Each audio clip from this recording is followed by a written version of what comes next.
Ja olgu siis öeldud, et minu nimi on Maarit Vabrit-Raadla ja täna me räägime, õigemini siis täna toimub teine webinar, mis on siis Sinuläbi poolt ellu kutsutud ja nendel webinaridel me räägime siis erinevatel teemadel, mis võiksid puudutada inimeste juhtimist, organisatsioonisiseseid protsesse, digitaliseerimist ja väike- ja keskmiste ettevõtete sellist nii-öelda töövahendit, digitaalseid töövahendeid.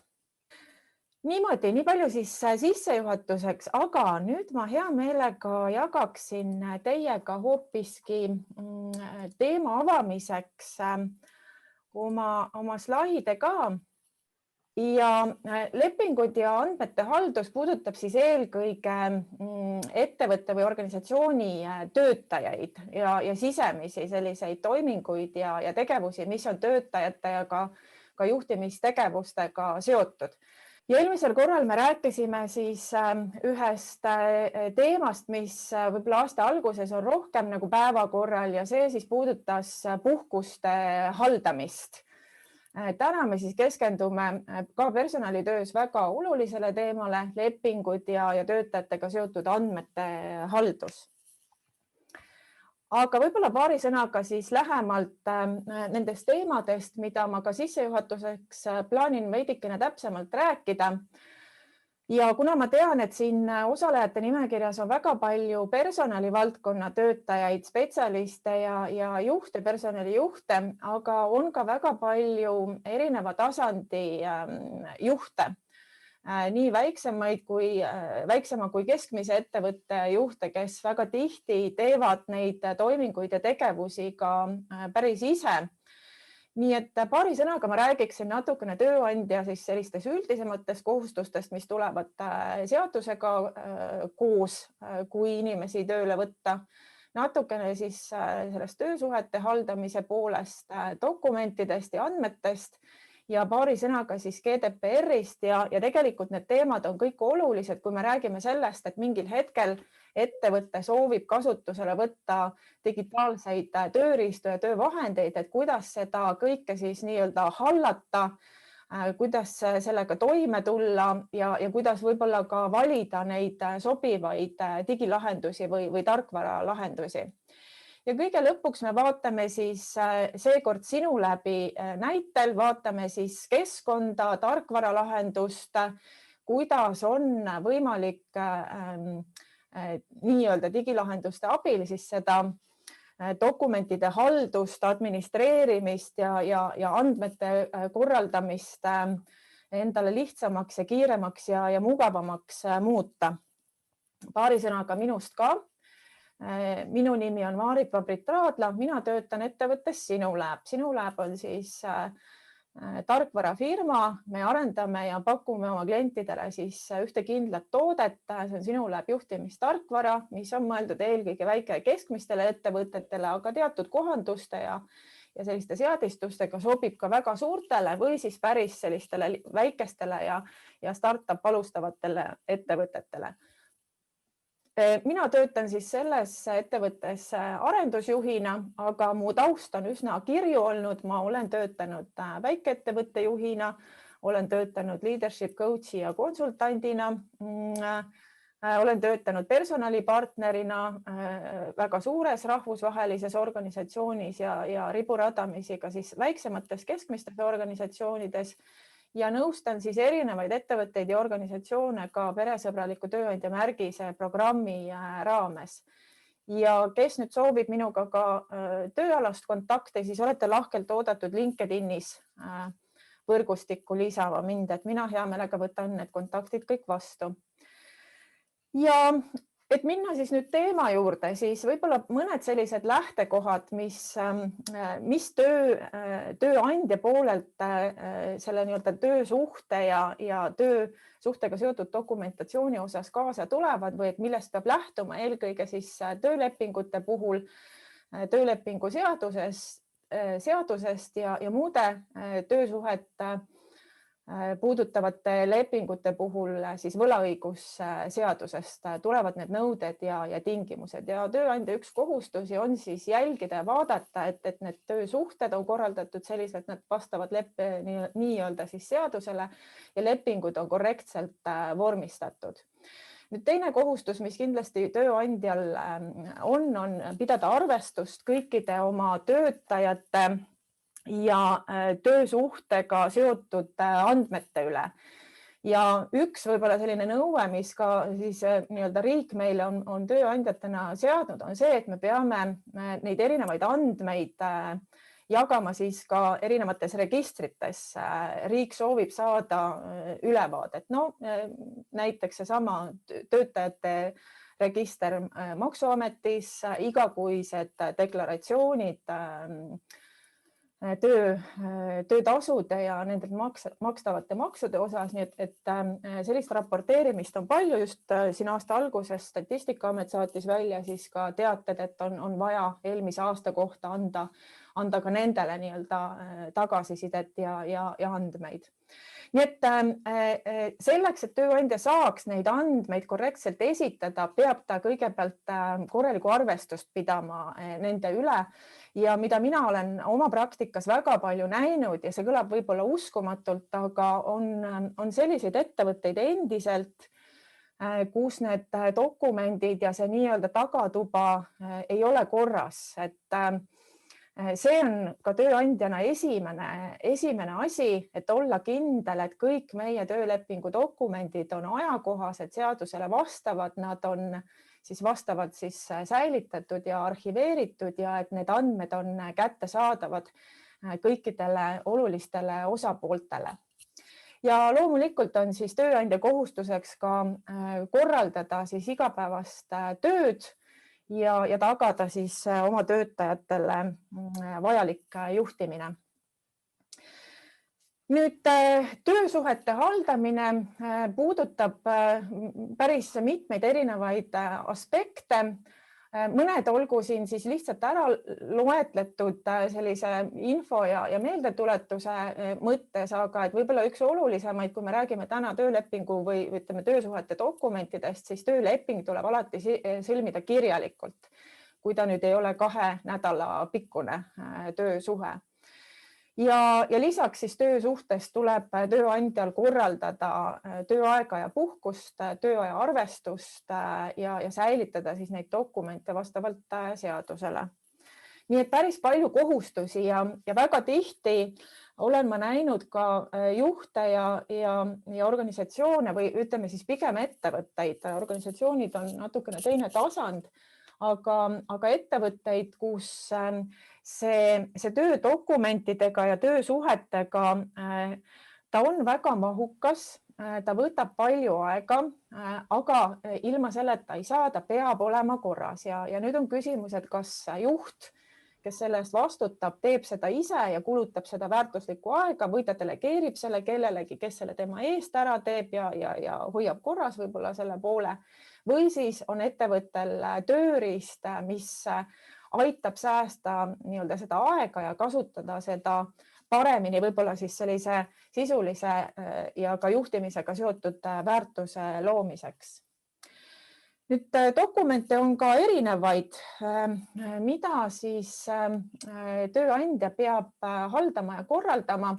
No töötajatega kindlasti on, nagu öeldud, juba seotud siis töösuhte dokumendid, töölepingud, töölepingu muudatused, lepinguga seotud lisad alates seal ametijuhendist ja lõpetades siis konfidentsiaalsuse ja ärisaladuse kokkulepetega, võib-olla mingisuguste koolituskuludega seotud lepingutega ja nii edasi.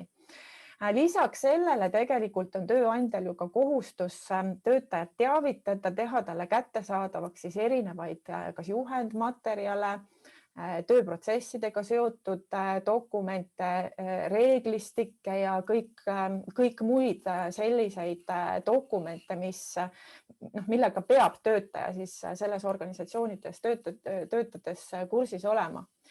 Ja muidugi, mis on hästi oluline, on see, et kui näiteks töötamine on seotud siis mingisuguse erialase pädevusega, siis tuleb arvestust pidada ka nii-öelda siis nende pädevustunnistuste, õiguste, sertifikaatide ja erinevate siis tunnistuste üle. Ja eks neid dokumente tegelikult veel, et võib-olla ma siin kiirelt nimetasin ära ainult mõned sellised, mis on võib-olla kõige rohkem töötajaga otseselt seotud, aga neid on kindlasti veel.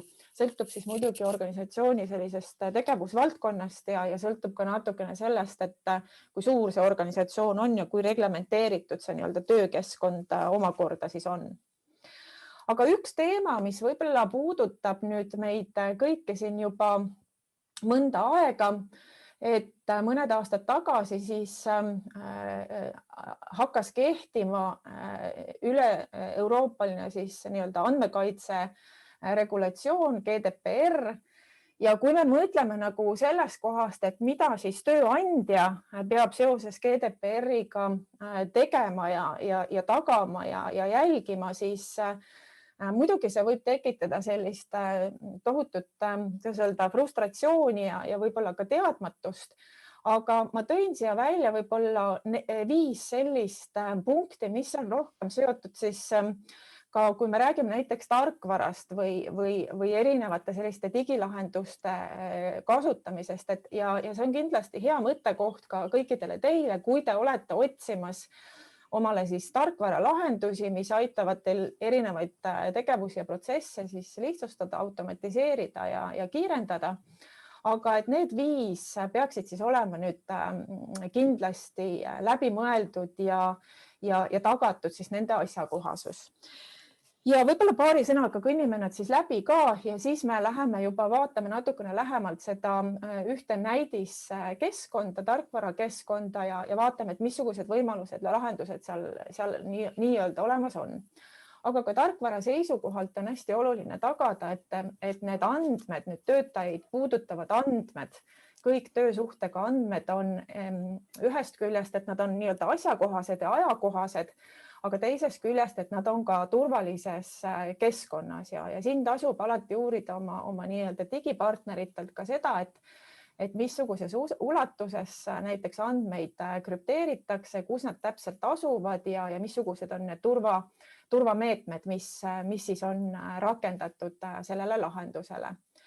Nüüd teine võib-olla teema puudutab siis ligipääsu andmetele, mis tähendab siis seda, et ühest küljest peab tööandja reguleerima, kes neid andmeid saab hallata ja neid nii-öelda korrigeerida või sisestada, muuta ja kustutada.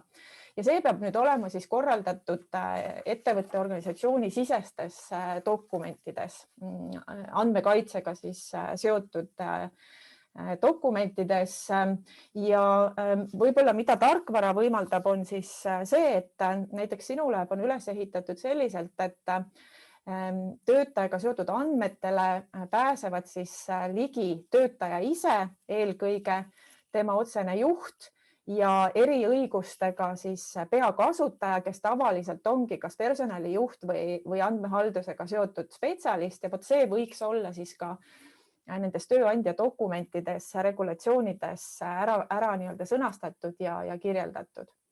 Siis kindlasti tuleb tööandjal tagada, et andmed on kvaliteetsed, nad on nii-öelda update itud ja jällegi tarkvara annab siin võimaluse, et kui töötaja näeb, et tema andmetes on vigu, siis ta saab anda teavitust siis sellele vastutajale, et neid vastavalt õigeks korrigeerida. Ja kindlasti on oluline ka see andmete säilitamine ja kustutamine, aga kuna me räägime pigem siis nii-öelda töösuhtega seotud andmetest, siis näiteks töölepingu seadus sätestab, et sellel on kindel tähtaeg ja tegelikult see tarkvara lahendus võiks siis ka võimaldada seda, et neid andmeid vastavalt siis säilitatakse, kellel on õigus neid kustutada ja muuta ja kõiki muid selliseid aspekte. Ehk siis seda nimetatakse rollipõhiseks õiguste jagamiseks, kui me räägime nüüd tarkvarast.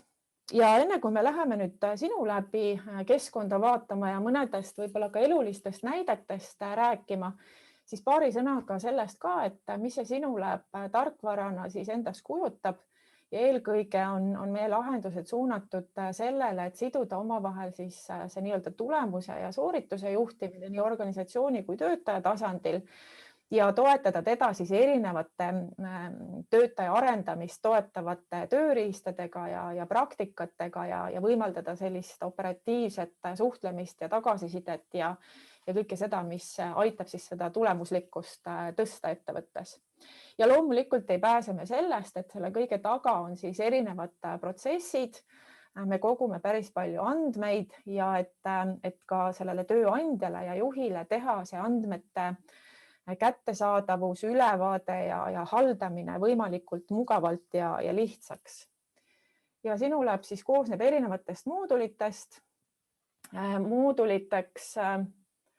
Moodulid on siis, me vaatame neid nüüd ka natukene lähemalt, aga ma kohe liigun tagasi, aga põhimõtteliselt katab siis Sinulab erinevate moodulite näol ära kogu selle nii-öelda töötaja eluringi ehk me toetame väga teadlikult ja jõuliselt siis sellist terviklikku töötaja kogemust oma tarkvaraga.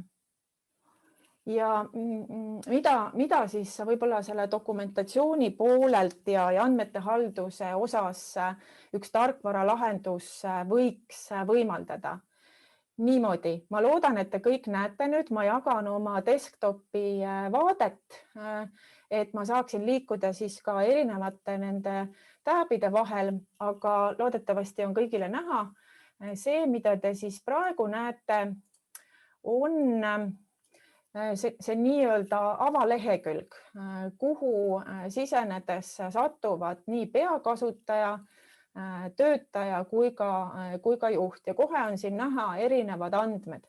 Mida te vasakul pool näete, nüüd on siis Sinulabi erinevad moodulid ja olgu öeldud, et neid mooduleid on siin päris palju, nad on teemakohaselt jaotatud, aga neid saab siis kasutada ka nii-öelda valida ühekaupa, et ei pea kasutama täislahendust, vaid saab tegelikult kombineerida just endale ja oma organisatsioonile sobivad lahendused. Nüüd moodul, millest ei saa üle ega ümber ja mis peab kindlasti olema ja millele me täna ka natukene rohkem keskendume, on siis nii-öelda see üldmoodul. Ja siin all on päris mitmeid väga olulisi selliseid lahendusi, mis moodustavad ka selle andmehalduse sellise, kuidas ma ütlen, nagu keskpunkti. Ja võib-olla alustamegi siis sellest, et mida siis selles moodulis teha on võimalik ja mida siin tuleks teha, et seda kogu lahendust korrektselt kasutada, siis esimene kõige olulisem sisend on sisestada siia siis organisatsiooni struktuur. Et siin te näete erinevad osakonnad ja alamosakonnad, mis on nii-öelda sellises puuformaadis, aga siin paremal te näete siis võimalusi, kuidas seda struktuuri kuvada. Näiteks see esimene siin nende mummudega on siis selline kaasaegne struktuuri kuvamise võimalus, kus ei ole nagu ülem- ja alamosakondi või õigemini on, aga et nad paiknevad siis kõik võrdselt selles nii-öelda organisatsiooni nii-öelda tasandil või ringis, siis on selline traditsiooniline püramiid struktuur ja siis on selline voostiilis kaasaegne struktuur, mida on siis võimalik ka dünaamiliselt lahti klikkida ja vaadata. Ja siin on kenasti siis näha ka, kes konkreetses osakonnas on juhiks pandud. Ärge neid nimesid väga tõsiselt võtta, need on mul sellised leiutatud nimed, et keegi ei tunneks ennast puudutatuna, aga et nad ei ole siis nagu päris inimesed. Aga siin on näha, et osakonna juht on perekonnanimi inimene ja osakonna töötajad on siis Kalle Kull, Ivo, Kristoffer ja Hannes. Nii et seda ülevaadet on siis võimalik kiiresti saada.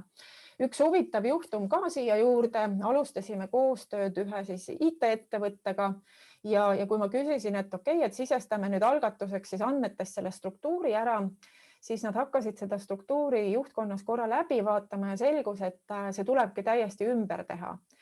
Ja see võttis umbes 6 aega, enne kui nad enda jaoks uuesti läbi mõtlesid, et kuidas me selle korrastame, kuidas me need nii-öelda juhtimissüsteemid või struktuuri sinna taha nagu loome, et kõik meie töötajad saaksid, eks ole, või oleksid siis nii-öelda juhitud ja et võetakse arvesse ka siis sellist osalist maatriks juhtimist, mis neil kasutusel oli.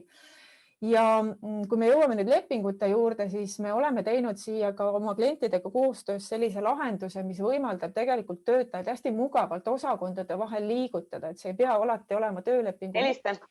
Aga et jah, et see struktuur selles mõttes on näidanud, et see sunnib ka organisatsiooni natukene ennast korrastama ja need erinevad sellised pildid struktuurist annavad siis ka võib-olla natukene parema tunnetuse, et kes me oleme, kus me oleme, kuidas meie organisatsioon on üles ehitatud.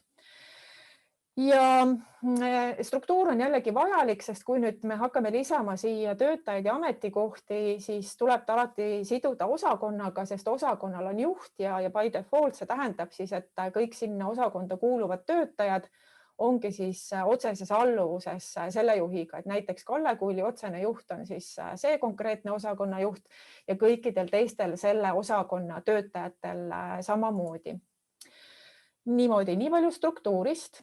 Siis teine väga oluline siis andmete haldamise kohta, no eriti personalijuhtidele on see oluline, loomulikult ka juhtidele on siis, et missugused ametikohad selles organisatsioonis on ja mis me oleme siia ka juurde teinud, on siis võimalus, et kes kuidas neid nüüd struktureerib oma organisatsioonis, aga et siia on võimalik siis lisada ka valdkonnapõhiseid märksõnu, määrata siis ka numbrilise jaotusena, mis tasemel see ametikoht parasjagu on, profiili ja tööpere kohta märksõnu lisada ja neid siis ka vajadusel muuta või kohandada. Ja jällegi, et seesama struktuur ja ametikohad on vajalikud enne seda, kui me hakkame siia lisama siis töötajaid ja neid omakorda lepingutega sisestama. Neile siis lepinguid sisestama. Nüüd järgmine vaade ja register puudutab siis kasutajaid, me nimetame nad kasutajateks, sellepärast et meil on erinevad staatused kasutajatel. Määramata kasutajad on siis nüüd need inimesed, kelle te olete siia süsteemi sisestanud, aga kellel ei ole küljes veel aktiivset lepingut. Aktiivsed kasutajad on siis teie töötajad, kellel on küljes kehtiv leping, ükskõik mis tüüpi ta siis on, mis töösuhet puudutab. Ja nende üle siis saab arvestust pidada sellise tabeli abil ja jälgida siis nii lepingu algust kui ka siis osakonda kuuluvust ja otsese juhi informatsiooni. Ja siin on siis erinevad võimalused, mida on võimalik nende andmetega siis teha. Kasutaja lisamine on väga lihtne ja meie süsteemis Sinuläbis on kasutajateks kõik töötajad, mis tähendab seda, et nii kui see uus kasutaja siia sisestatakse, sisuliselt saab tema selle süsteemi kasutajaks. Tal on võimalus siia siis läbi oma personaalse konto siseneda, ta saab näha enda kohta käivat informatsiooni, teiste kohta ta sellist isikuandmeid, nii-öelda siis, eks ole, töösuhtega seotud andmeid ei näe, aga tema andmeid näeb siis ka tema otsene juht. Nii et see õiguste pool on väga reguleeritud ja piiratud, et päris kõik töötajad kõikide andmeid siin süsteemis ei näe, aga töötaja ise näeb seda. Ja selleks, et nüüd töötajale siis lepingud külge panna, on ta kõigepealt vaja siia sisestada ja võib-olla see lepingute lahendus ongi üks selline natukene komplekssem, et väga paljud personaliinimesed puutuvad sellega kokku, nagu öeldud, see võtab palju aega. Ta nõuab sellist väga suurt tähelepanu, süvenemist ja jälgimist, et kõik need tingimused ja info ja kokkulepped oleksid kenasti dokumentides kajastatud, et mitte hiljem olla olukorras, kus tekib poolte vahel vaidlus ja see on asi, mida ei taha ükski tööandja ja kindlasti ka ükski töötaja. Nii et see on ka üks hästi oluline põhjus, miks töölepingud peavad siis olema korras. Nüüd, mida Sinuläbis on võimalik teha töölepingute osas? Sinuläbis on võimalik lisada siis kõikidele töötajatele lepinguid külge ja seda on võimalik siis teha päris mitmel moel. Näiteks saab siia süsteemi sisestada nii-öelda lepingumallid, template'id, sellised standardlepingu põhjad. Need peavad nüüd olema sisestatud siin selle nii-öelda süsteemi määrangute all. Aga kui te nüüd tahate näiteks erinevatele töötajagruppidele erinevaid lepinguid kasutada, mis on ette valmistatud, siis te saate siit nimekirjast valida. Minul on siin näiteks tööleping spetsialistid ja tööleping oskustöölised. Siis tuleb valida siia töötaja. Valime siia, ma vaatan kohe, kes mul oli. Pelle oli mul üks selline, kellele ma tegin täna proovilepinguid. Me paneme talle siis konkreetse osakonna, kuhu osakonda ta kuulub, mis on siis tema ametikoht. Otsest juhti saab nüüd määrata, nagu öeldud, kahes kohas. Üks on siis see, kes on juht läbi selle struktuuri osakond, kuhu töötaja kuulub, aga mõnedes ettevõtetes on ka niimoodi, et töötaja on küll ühes osakonnas, aga tema otsene juht nii-öelda maatriksi alusel on hoopis teises osakonnas. Ja siis on võimalik siin ka manuaalselt seda otsest juhti muuta või lisada ja kohandada. Siis on võimalik lepingutüüpe valida. Kõik meie seadusandluse alusel lubatud erinevad lepingutüübid on siin olemas. Ja muidugi see lepingumall peab siis olema vastavalt sellele lepingutüübile, aga põhimõtteliselt on võimalik siis lisada mallina ka praktikalepinguid, kui see on ette valmistatud template'ina, käsundustöövõtulepinguid ja loomulikult siis töölepinguid.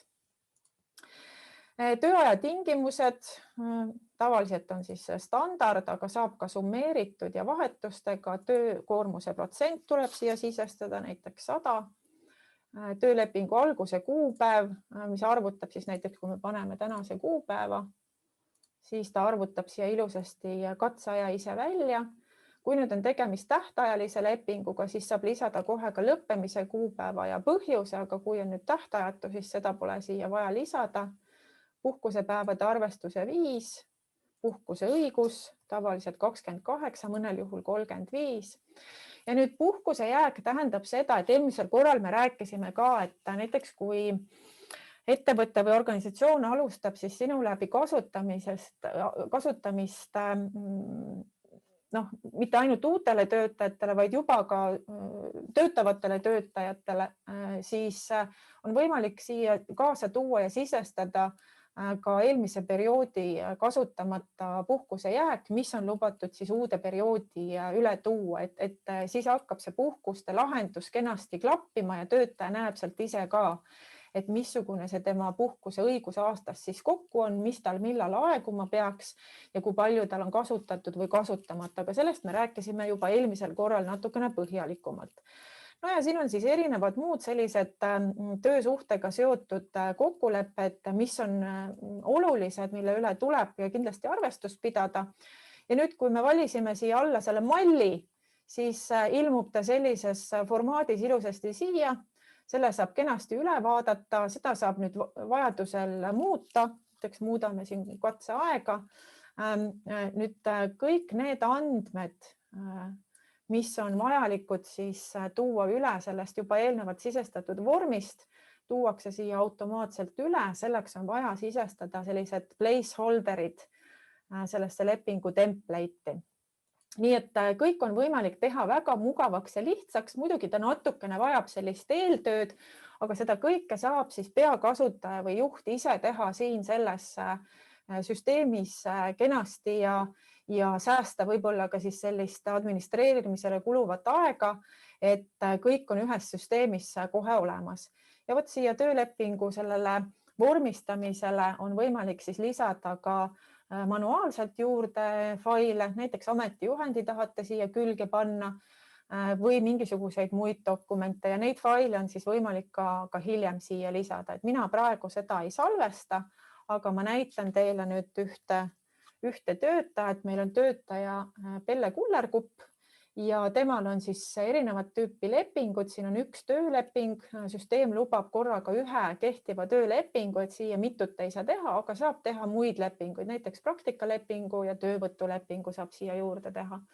Ja kui me nüüd vaatame, et mida siit süsteemist on võimalik sellise kiire ülevaatena saada, siis näiteks juhtidel on hästi oluline see, et ta saab kohe hea pildi ette, missugused on selle töötaja kehtivad nii-öelda lepingutingimused ja selleks me oleme teinud sellise hästi lihtsa vormi, kus on siis näha, et üldinfo, lepinguga seotud kokkulepitud tingimused, puhkusega seotud informatsioon, tasustamine ja siin on nüüd siis see manuaalselt lisatud PDF töölepingu fail ja selle nii-öelda template'i saab alla laadida ülevalt nii PDF-ina kui ka siis Wordi dokumendina. Ja võib-olla mida veel on küsitud ja millega me praegu ka tegeleme, on see, et kui üldjuhul sisestatakse siia süsteemi juba kõik kokkulepitud tingimused ja siin neid enam nagu sellisel kujul kohandada või jooksvalt muuta ei saa, et selleks tuleb teha nüüd töötajale eraldi töölepingu muudatus, mille saab siis ka väga mugavalt siit sellest nupust teha ja kasutada siis ka ettevalmistatud template'i.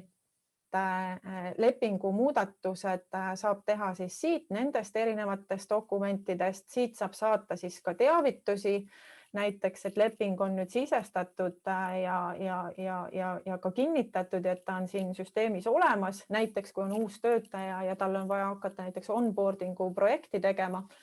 Aga nüüd tuli meelde, et millega me töötame praegu on see, et kuna sinule võimaldab ka siis ID-kaardi ja mobiili-ID autentimist, siis me praegu töötame selle kallal, et neid lepinguid oleks võimalik siinsamas süsteemis juba ka nende autentimisvahenditega allkirjastada siis ID-kaardi või mobiili-ID-ga või ka smart-ID-ga.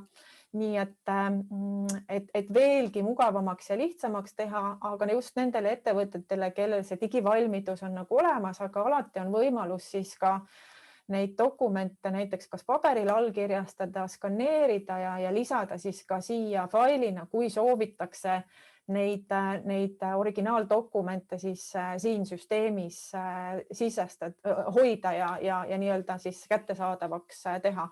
Mis on muidugi väga hea praktika, aga et meie poolt siis ka tagatud kindlasti see andmete turvalisus, et ka kõik need dokumendid ja failid, mis siia süsteemi on toodud, on täielikult krüpteeritud, et neid ei ole võimalik siis ühelgi pahalasel, mis iganes põhjusel, kui tal peaks olema kunagi üleüldse teoreetiliselt võimalik siia süsteemi pääseda, siis isikuandmeid ja neid dokumente ei ole tal võimalik mitte kuidagi kasutada, et need on kõik krüpteeritud.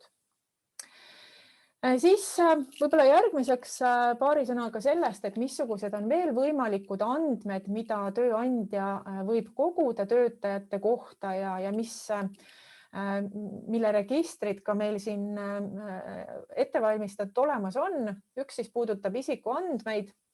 Näiteks siin on siis töötaja telefoninumber, kodune aadress, esmase kontakti nimi ja telefon ja dokumendid kehtivusega ja nii edasi. Ja on võimalik siis lisada ka töötaja foto, mis kenasti kuvatakse siis siin selle töötaja profiilis, et oleks ilusam ka teinekord.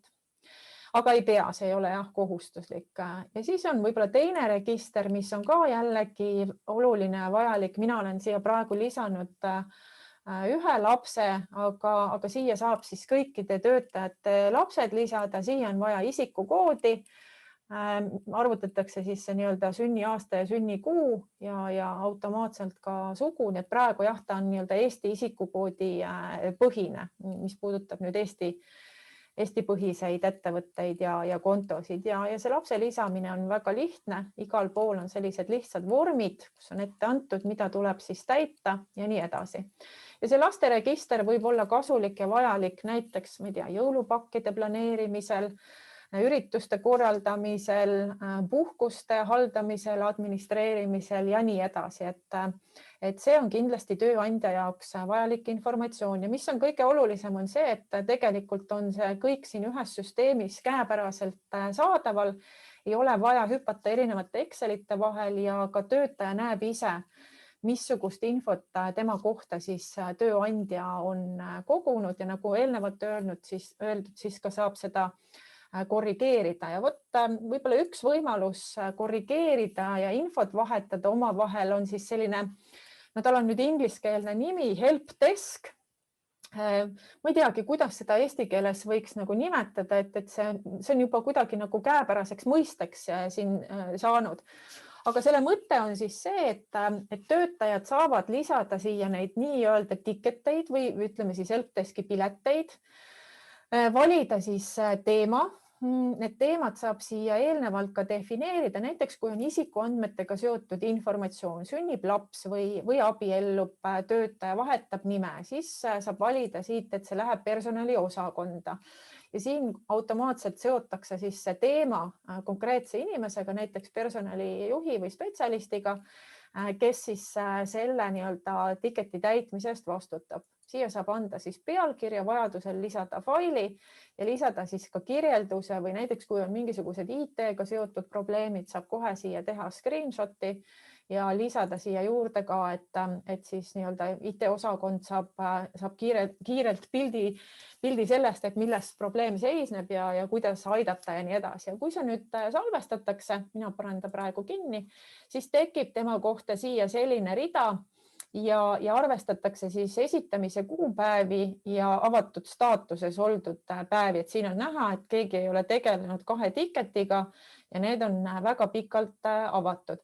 Aga hea on see, et kui nüüd uus tiket sisestatakse ja seal on vastutaja juba määratud, siis saadetakse sellele vastutavale isikule teavitus meili peale, et lisatud on uus siis selline tiket või päring või teavitus helpdeski kaudu ja tema saab siis tulla ja tutvuda selle tiketiga ja sellega tegeleda ja muuta siis vastavalt seda staatust ja öelda, et või näiteks edasi delegeerida, et tegelikult mina ei saagi sellega tegeleda, et ma delegeerin selle Kallele ja saan siis öelda ka, et ta on näiteks tühistatud, täidetud või edastatud.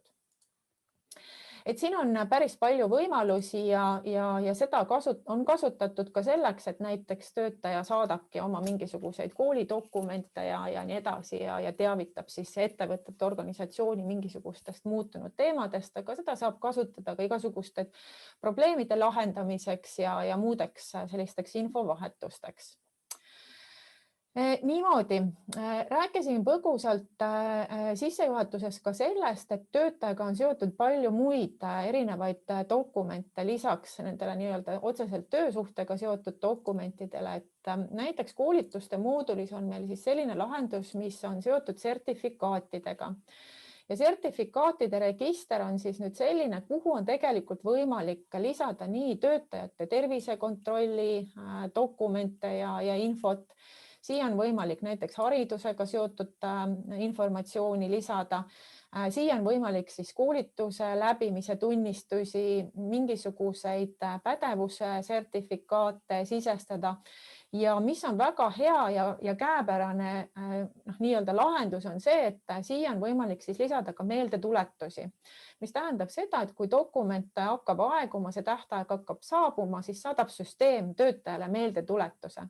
Et juht ja peakasutaja saavad nagunii siit sellest dokumendist välja võtta, et näiteks 2021 aeguvad dokumendid ja saab siis vastavalt kas planeerida koolitusi või töötajaga läbi rääkida, et mida tehakse ja kas tehakse selle sertifikaadi pikendamiseks.